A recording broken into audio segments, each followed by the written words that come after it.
There are many texts that are sacred to yoga, but the most widely read in the West are the 196 short aphorisms of Patanjali, better known as the Yoga Sutras.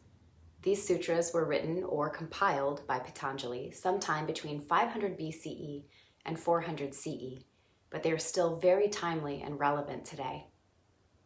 In our first two lessons, we covered Yoga Sutras 1.1 and 2.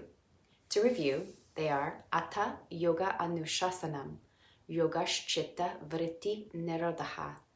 And now, the discipline of yoga unfolds. Yoga is the mastery over the movements of the mind. In this episode, we cover the next two sutras, 1.3 and 4.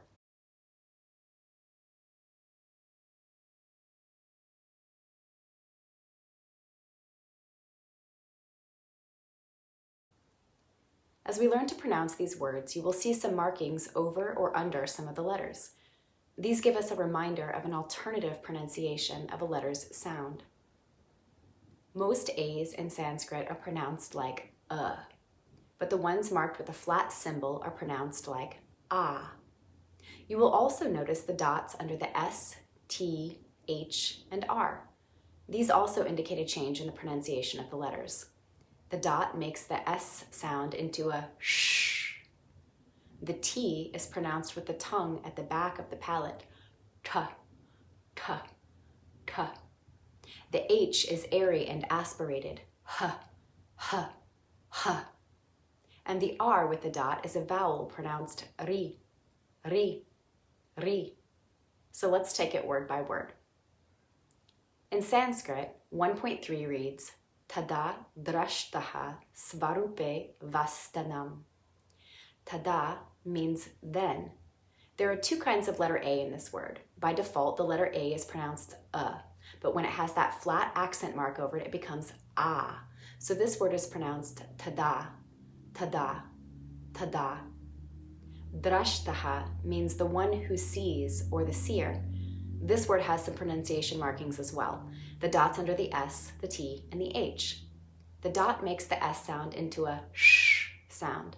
The T is pronounced with the tongue at the back of the palate, t, t, t.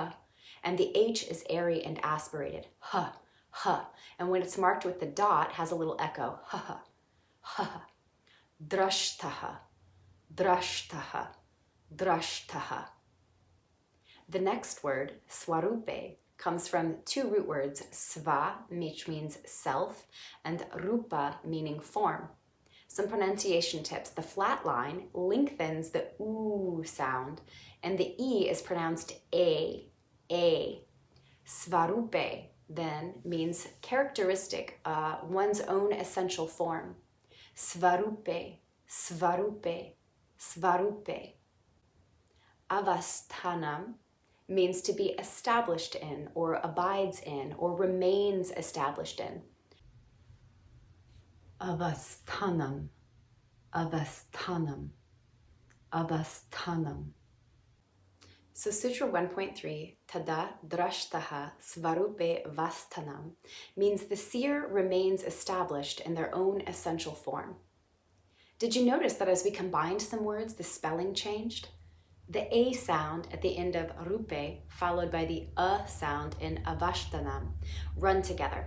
This is similar in English to the article a becoming an, when the following word begins with a vowel. So svarupe and avashtanam combine to become svarupe vastanam.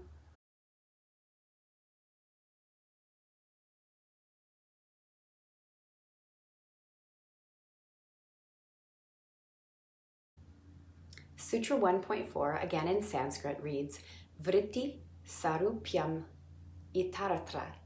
Vritti, as you might remember from Sutra 1.2, means whirlpool, movement, fluctuation, or motion.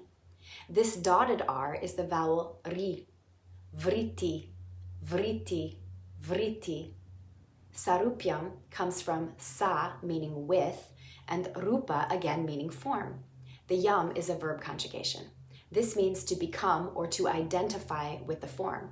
Sarupyam, sarupyam, sarupyam. Itaratra means otherwise or in another state or elsewhere. Itaratra, itaratra, itaratra. Vritti sarupyam itaratra, vritti sarupyam itaratra, vritti sarupyam itaratra. So Sutra 1.3, Tara Drashtaha Svarupe Vastanam, means the seer remains established in their own essential form. And 1.4 means otherwise, the seer assumes the form of the mental movements, or at other times, the seer identifies with the movements of the chitta. Essentially, both sutras together mean that unless we abide in our true nature of oneness and connectedness, or unless we remain in a state of yoga, we think we are our minds. We confuse our true unchanging eternal nature with the temporary changing nature of our thoughts and feelings. So let's review the first 4 sutras we have learned. Atta Yoganushasanam.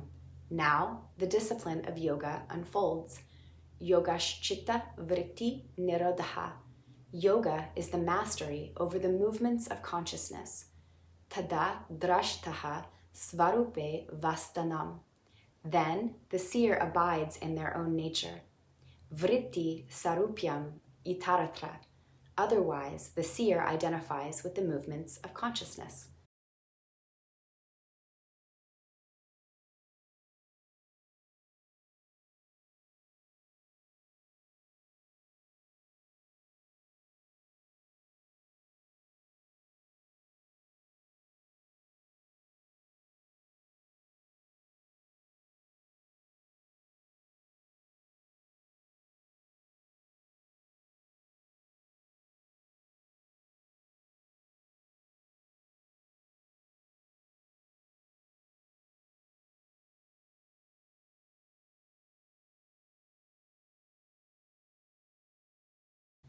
Stay tuned for the next episode as we make our way through Patanjali's Yoga Sutras. Thank you. Namaste.